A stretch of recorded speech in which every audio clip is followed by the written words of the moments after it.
And in our update this afternoon, donations continue to pour into the Eugene Weekly after an alleged embezzlement scheme forced the weekly paper to lay off its staff and stop printing editions.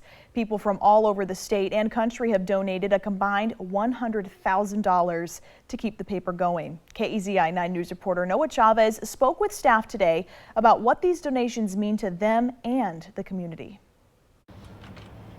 Although the front office is still closed at the Eugene Weekly, its writers and editors are still producing stories for the Eugene community as donations continue to come in.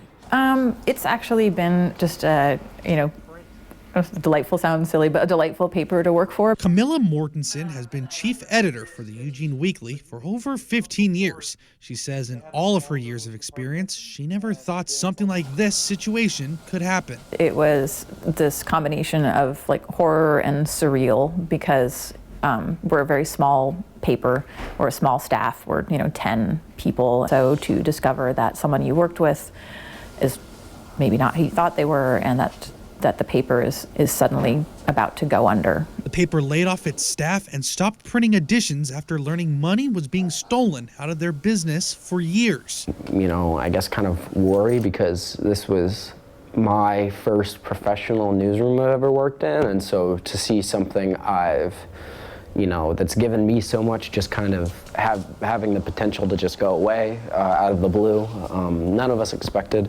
Bentley Freeman has been interning at the paper for over a year and said the donations coming in daily are so important to getting the paper back on its feet. It's very, very, very, very nice that they're doing this for us, and it's going to help us get back to press quicker and help us, hire everyone again. And the New York Times picked up the story, the Washington Post picked up the story, the Associated Press picked up the story.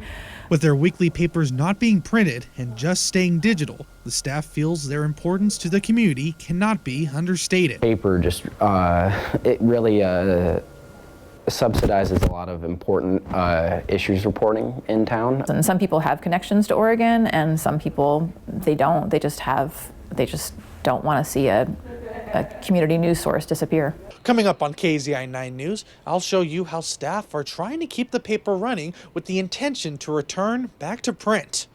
Reporting in Eugene, Noah Chavez, KZI 9 News.